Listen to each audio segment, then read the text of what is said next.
Right now, as the criminal investigation into zero-experience Hunter and his dad is heating up, Republican lawmakers, they're now looking for answers on his foreign business dealings with the family syndicate.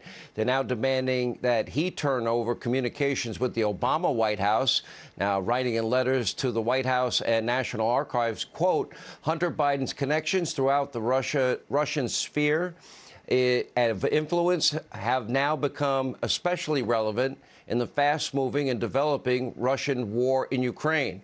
And today, former federal prosecutor Brett Tolman claimed that if the investigation revolved around anyone other than Hunter Biden, they would have already been indicted.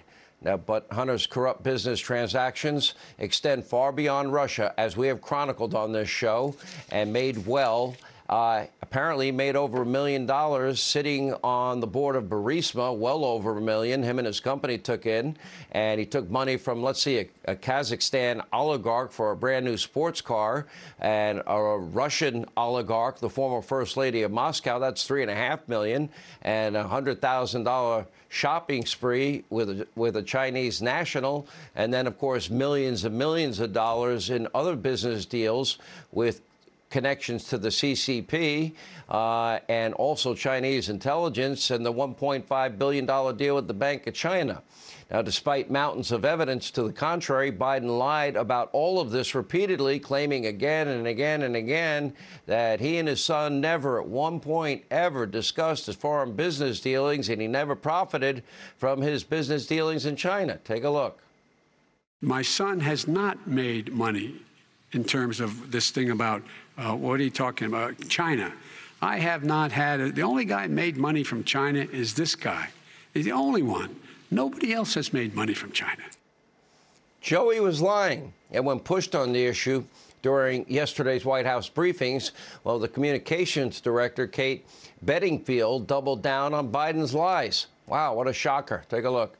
We absolutely stand by the president's comment, and I would point you to the reporting on this, which referenced statements that we made at the time that we gave to the Washington Post, who worked on this story. But as you know, I don't speak for Hunter Biden, so there's not more I can say on that. With reaction, the man that turned Hunter's laptop over to the FBI and law enforcement, John Paul Mac Isaac, is with us, and Fox News contributor Jason Chaffetz.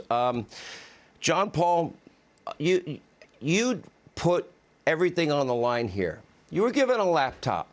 You see information in the course of recovering what's on the laptop that is concerning to you in terms of the legal aspect of it. All of a sudden, the laptop's never picked up. You hand it over to the FBI, and your life's been nothing but a living hell as a result of it. Tell us what your life has been like since you did this. Well, once the story was out and my name was leaked to the public, it's been a matter of, at first, running and hiding. Now it's trying to just rebuild my life and do it in a manner that's not restricted by public opinion of me being involved in a Russian disinformation campaign. Yeah, but why did you have to close down your shop? This was your business. Well, initially, the media did a good job of blocking the story, so customers were still coming in, but they didn't understand the police presence or why there was feces and rotten vegetables thrown at the shop. So eventually it got out and people stopped coming in for service. People started coming in without computers, and I can only imagine that they were there to do me harm. So by the end of November, or by the end of October, I had made the decision, and by November 2nd, I closed the shop. You know, there's now Miranda Devine's book, The Laptop from Hell. What specifically alarmed you that there might be something illegal on that laptop specifically? I don't know that you've ever answered that question. Well, I saw a lot of things that were embarrassing that somebody would definitely not want to make to the tabloids. I saw a lot of financial records that showed a lot of foreign money and a lot of money, like a lot of money.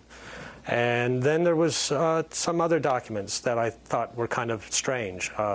Blue Star Strategies sending White House briefings about Ukraine and the vice president's travel schedule to a private Ukrainian citizen, and the national security ramifications alone were disturbing. And I felt that this was definitely something that had to be taken to the FBI.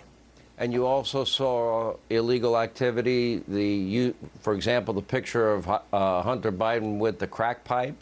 That's illegal activity. Pictures of a sexual nature. Were you concerned about the age of the people in the pictures?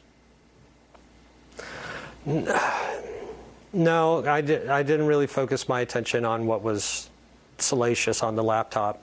My bigger concern was the security of the nation, the criminality that had potentially taken place, and that could happen again if not investigated properly. You know, Jason, it was authenticated because apparently Hunter's lawyers came back months later asking for Hunter's laptop back. You would think that would have been the defining moment where the media would have realized this thing is real. What's your take on all of it? Well, first of all, to John, I hope he understands there are millions of people who are appreciative, and I hope he's buoyed up despite all the stuff that he's taken in his personal life. There are those of us that care about law and order and justice, and it takes people like you stepping up. So thank you for doing that. I wish the criminal justice system, though, in this country would take it seriously. It's one thing. We know that the Washington Post and the New York Times and MSNBC, we know they're in the pocket of the Democrats and that they'll do anything and everything to get their people elected. But we don't have the U.S. attorneys moving the way they should. Where's the IRS in a lot of this? Where's the foreign intelligence services? How come Adam Schiff still has a security clearance? How come Eric Swalwell still has a security clearance and sits on the Intel committee? I could go on and on and on. We didn't even mention Romania and the $100,000 that went into Joe Biden's grandkids from the former director of the FBI, Louis Freeh. They're in Mexico and providing access.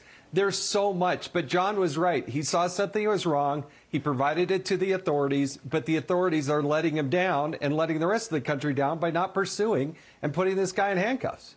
Yeah, I mean, it really is unbelievable. John Paul Mac Isaac, I want to echo Jason's comments. I'm so sorry that this has impacted your life regularly. It's amazing that Democrats supposedly praise whistleblowers, even hearsay whistleblowers, and yet you did the right thing and you've been harmed because of it. Thank you for all you've done for your country, and we wish you the very best, and thanks for being with us tonight, Jason. Thank you.